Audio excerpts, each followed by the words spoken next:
Part 1. Dr. Null had spent 40 years studying fear. She had mapped the terror responses of 2,000 species across 6 galactic arms. She had written papers that changed how scientists understood the psychology of intelligent life. She thought she knew everything about what made creatures afraid. Then the humans arrived, and she realized she knew nothing at all. The first human delegation came to Station 7 in the 3rd month of the Galactic Standard Year. There were only 12 of them, a small group of scientists who wanted to participate in the psychology exchange program. Null had been assigned to study their fear responses, and she expected the work to take perhaps 2 weeks. Every species had the same basic fears: predators, heights, drowning, loss of offspring. These were universal constants, written into the biology of any creature that had survived long enough to develop intelligence. She began her research with simple interviews. She sat across from a human named Dr. Sarah in a small white room and asked her to describe her fears. "Well," Doctor said, "there's the usual stuff: spiders, heights, public speaking." Null made notes: fear of predators, fear of falling, fear of social rejection. These are common across all species. "But those aren't the ones that really get me," Doctor continued. "The ones that keep me up at night are different." Null's crest feathers rose slightly. This was unusual. "Please explain." "There's this thing called the uncanny valley. Do you know it?" Null did not. "It's when something looks almost human but not quite right. Like a robot face that's 99% realistic but something is off about the eyes.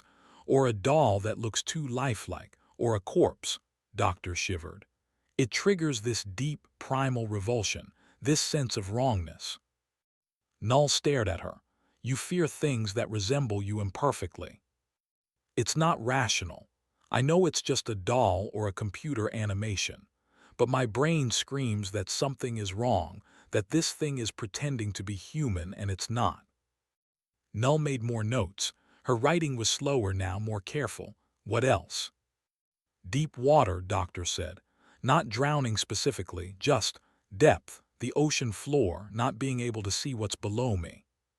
"You fear what might be in the water." "No, that's the thing. I know there's probably nothing there. Statistically, the deep ocean is mostly empty.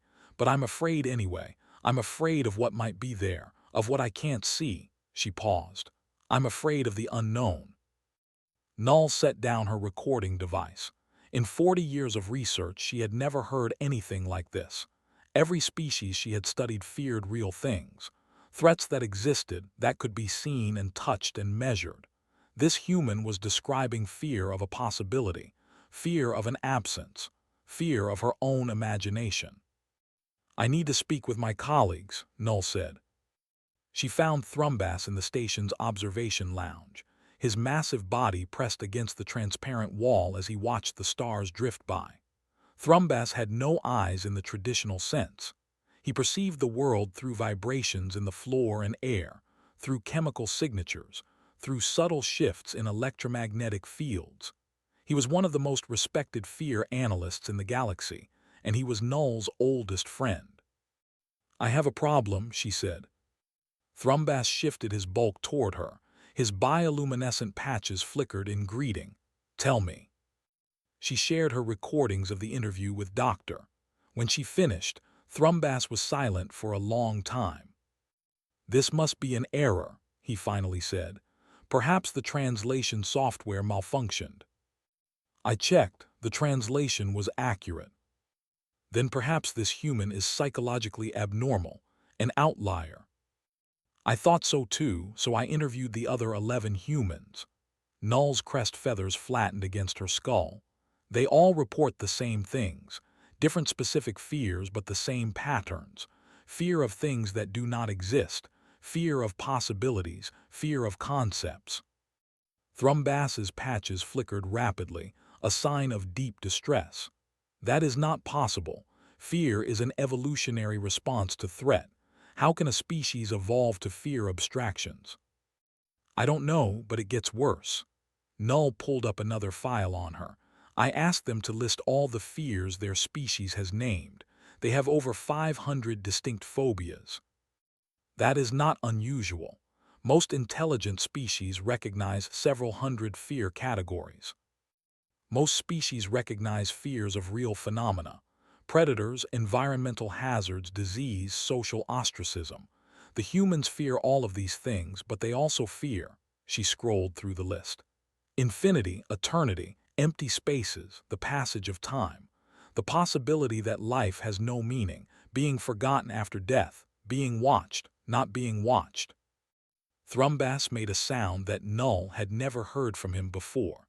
It took her a moment to realize it was fear. "That is impossible," he said again, but his voice was weaker now. "There is more. They have a concept called existential dread.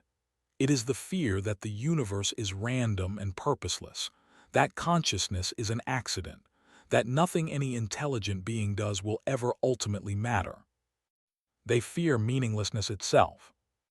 Yes, and they experience this fear regularly. Some of them experience it constantly, as a background noise in their minds that never fully goes away. Thrumbas lowered himself to the floor. He looked older than Null had ever seen him. "How does their species survive?" he asked. "How do they build civilizations, raise offspring, form relationships? How do they get out of bed in the morning?" "I asked Doctor the same question," she said. Null checked her notes. "She said they do it anyway. They feel the fear and do it anyway." "That makes no sense." "No, it doesn't." Null sat down beside her old friend. "I think we need to expand our research. This is bigger than either of us." She sent messages to colleagues across the galaxy. Within days, the responses started flooding in. Scientists from 18 different species expressed interest in the Human Fear Project. Some were skeptical, certain that Null had made errors in her methodology. Others were excited, eager to study this apparent anomaly in galactic psychology. All of them were confused. The humans, for their part, seemed pleased by the attention.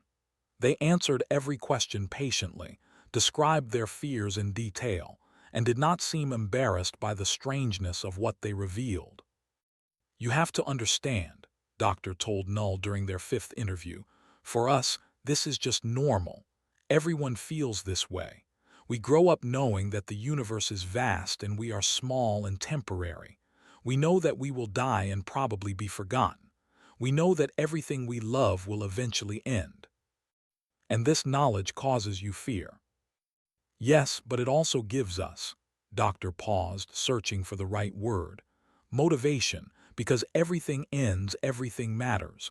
Because we are small, our connections are precious.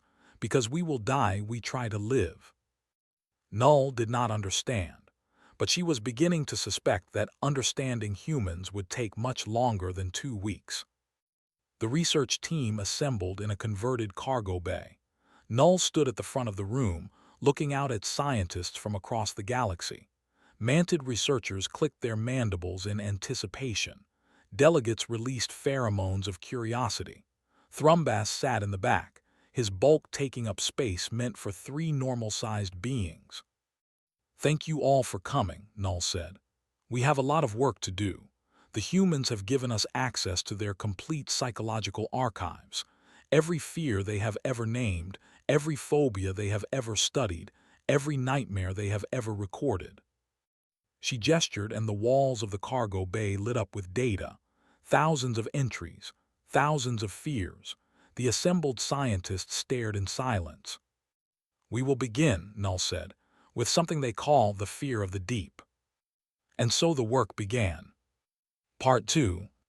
3 months into the research project, the cargo bay had been transformed. Every wall was covered with notes and diagrams and images.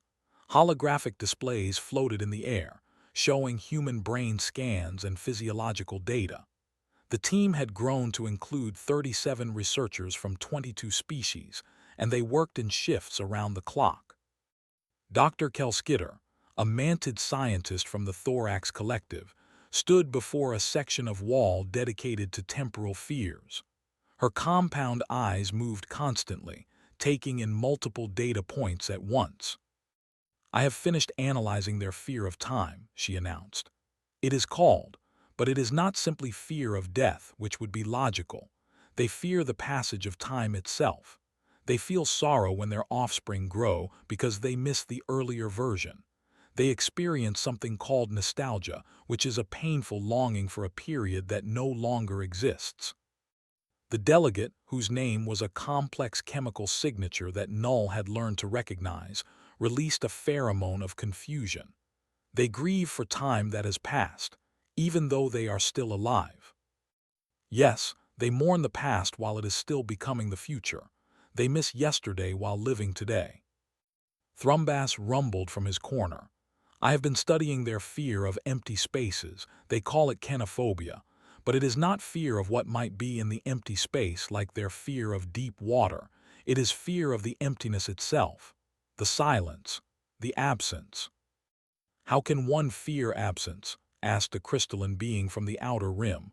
Absence is simply the lack of presence. It is nothing. That is what I thought. I asked Human to explain. Thrumbas's bioluminescent patches flickered dimly. She said sometimes nothing is the scariest thing of all. Null looked at the walls of data surrounding her. In 40 years she had never felt so lost. Every new discovery raised more questions. The humans seemed to fear everything and nothing, the real and the imaginary, the present and the absent. We need more direct consultation, she said. We need to bring the humans into our discussions.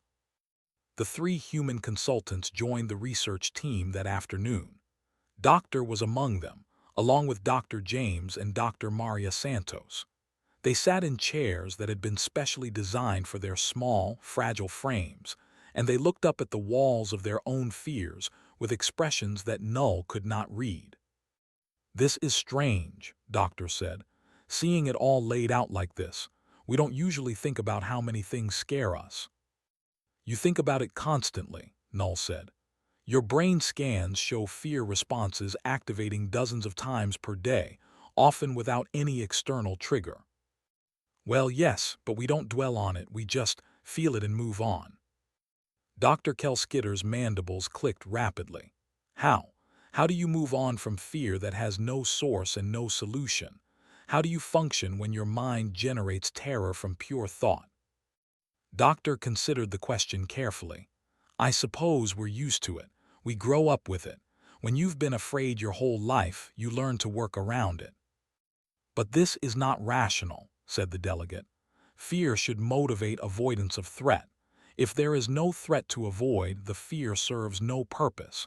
It should be selected against by evolution. Dr. Santos leaned forward. Can I ask you all something? What are your species' greatest fears? The researchers looked at each other uncertainly. This was not a direction they had expected the conversation to take. The fear isolation from their chemical network, the delegate finally said. Without the pheromones of others, we cannot think clearly. This is why we always travel in groups. We fear paralysis, Dr. Kelskitter said. The inability to move, to act, to be trapped in stillness while the world continues around us. My species fears blindness, Thrumbas said. Not literal blindness as we do not see with eyes, but the loss of our other senses, to be cut off from the world's vibrations. Dr. Santos nodded slowly. Those are all concrete fears, physical conditions that could actually happen to you, real threats. Yes, what other kind of fear is there? That's what we're trying to explain. Dr. Santos stood and walked to the wall, pointing at entries seemingly at random. We fear all of those things too, but we also fear things that can never happen, things that are literally impossible. We fear time running out even though time will never run out. We fear being forgotten after death even though we will not exist to experience being forgotten. We fear the meaninglessness of the universe even though meaning is something we create ourselves. Why? Null asked. It was the question at the heart of all their research. Doctor stood beside his colleague. Because we can imagine it. That's the answer, I think. We fear these things because we can conceive of them. Our brains evolved to predict threats, to model dangerous scenarios, to prepare for potential futures. But somewhere along the way, our imagination outgrew our reality. We can imagine infinity, Dr. Santos added, so we fear infinity. We can imagine eternity, so we fear eternity. We can imagine nothingness, so we fear nothingness. The room was silent. This is a terrible evolutionary flaw, Dr. Kelskitter finally said. Your imagination creates suffering without purpose. Doctor smiled, though his eyes were sad. Maybe, or maybe it's our greatest strength. Explain. The same imagination that creates fear also creates hope.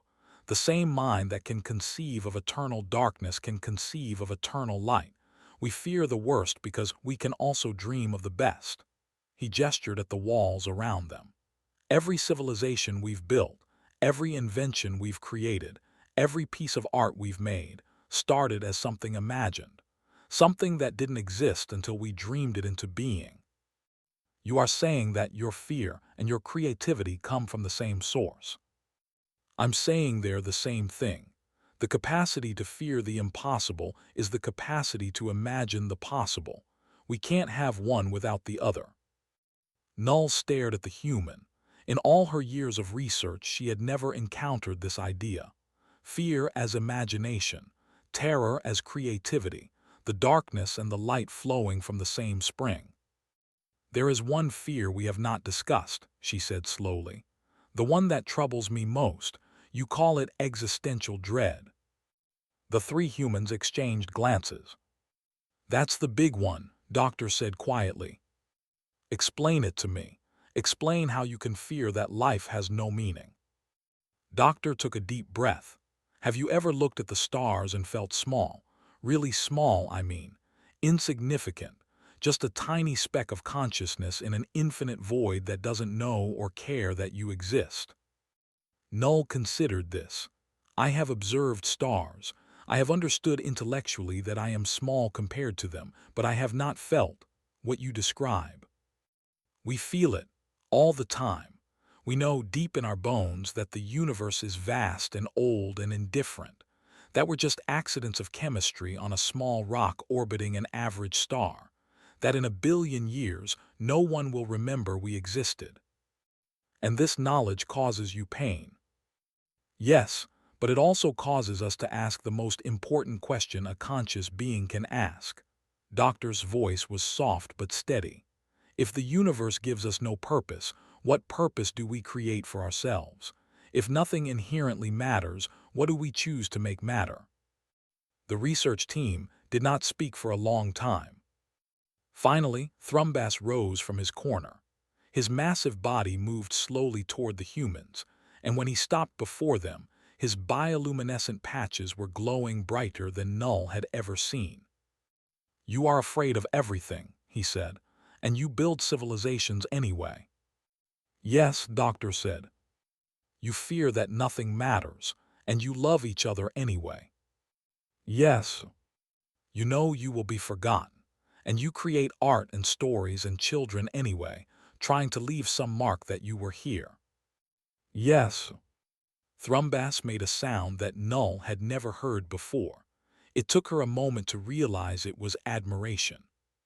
I think, he said slowly, that humans may be the bravest species in the galaxy. The humans laughed, but their eyes were wet with something Null had learned was called tears. Part 3. The final symposium was held 6 months after the research began. Word had spread throughout the academic community, and scientists came from across 3 galactic arms to hear the findings. The station's largest auditorium was filled beyond capacity, with observers standing along the walls and crowded into the aisles. Null stood at the podium, looking out at the most diverse gathering of species she had ever seen. Beings of silicon and carbon and plasma, beings with 3 brains and beings with distributed neural networks, beings who perceived time as a river and beings who experienced it as a web. All of them had come to learn about the strange, frightened creatures from a small blue planet on the edge of the galaxy. 2 years ago, she began, I thought I understood fear. I had spent my career mapping the terror responses of intelligent life, and I believed I had found universal patterns. All species fear predators. All species fear environmental threats. All species fear loss of offspring and social rejection and death. She paused, letting the silence stretch. The humans proved me wrong, not because they lack these fears, but because they have so many more. They fear things that no other known species fears. They fear time itself. They fear empty space. They fear infinity and eternity. They fear being watched and not being watched. They fear that the universe has no purpose. A ripple of confusion passed through the audience. These concepts were difficult for many species to even understand, let alone fear. Most remarkable of all, Null continued, they fear things that do not exist. They imagine monsters in darkness where there are no monsters. They imagine horrors in the deep where there are no horrors. They imagine cosmic entities beyond comprehension that exist only in their stories, and then they become afraid of what they have imagined. She brought up a display showing human brain scans. This was recorded while a human subject contemplated the heat death of the universe, an event that will not occur for approximately 10 to the power of 100 years, an event that cannot possibly affect them in any way. And yet their neurological response was identical to a prey animal fleeing a predator. The audience stirred. Some species had no concept of fear responses this removed from reality. Others were beginning to understand but did not want to. For months, my team struggled to explain these findings. We proposed theories and discarded them. We argued and debated. Some of us believed that humans were simply broken, a species whose psychology had developed along aberrant lines. Others thought we had made errors in our research. She looked to the back of the auditorium, where the human consultants sat together. But after working closely with humans for 2 years, I have reached a different conclusion. They are not broken. They are not aberrant. They are simply awake in a way that most species are not. The delegate released a pheromone of confusion. Please explain. Humans see clearly. They understand on a deep and constant level the true nature of existence. They know that the universe is vast and indifferent. They know that they are small and temporary. They know that everything they love will end, everything they build will crumble, everything they remember will be forgotten. And this knowledge terrifies them. Then they are correct to be afraid, said Dr. Kelskitter. If what you say is true, they perceive a reality that most species do not. Their fear is rational. Yes, their fear is rational. What is not rational, what is beyond explanation, is what they do next. Null stepped aside and Doctor rose to take her place at the podium. He looked small in front of the vast audience, a fragile creature of soft tissue and brittle bones, but he stood straight and his voice was clear. My species is afraid of everything, he said. This is true. We fear the dark and the deep and the unknown. We fear death and time and meaninglessness. We fear being alone in an uncaring universe. He paused. And then we get up in the morning and make breakfast. A sound of confusion rippled through the audience. We feel the terror, Doctor continued, and then we go to work. We feel the dread and then we call our families. We understand that nothing we do may ultimately matter, and then we do it anyway. Why? The question came from a crystalline being near the front. If you know that your actions are meaningless, why act? Because we choose meaning. We create it. Doctor's voice grew stronger. The universe gave us no purpose, so we invented purpose.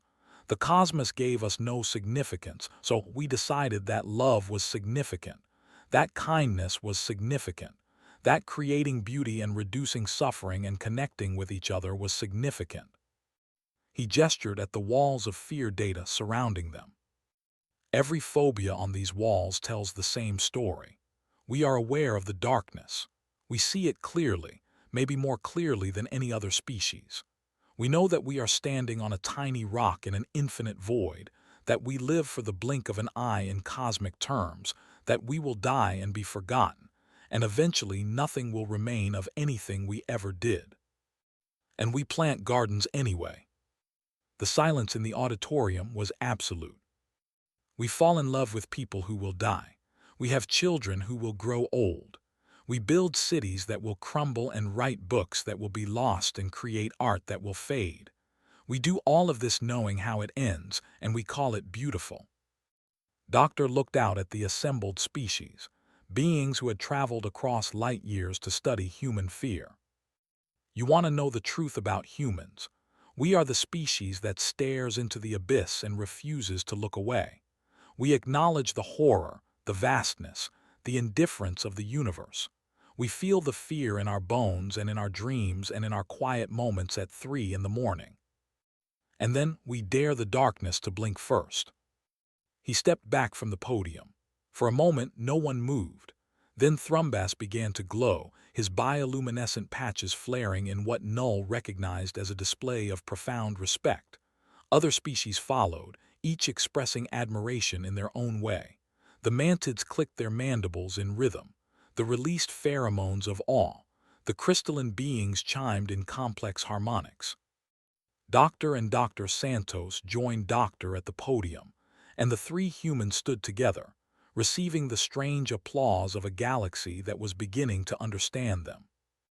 Null watched from the side, her crest feathers fully raised in wonder. She had spent 2 years studying human fear, and she had learned something she never expected. She had learned about courage. Not the absence of fear, but the presence of something stronger.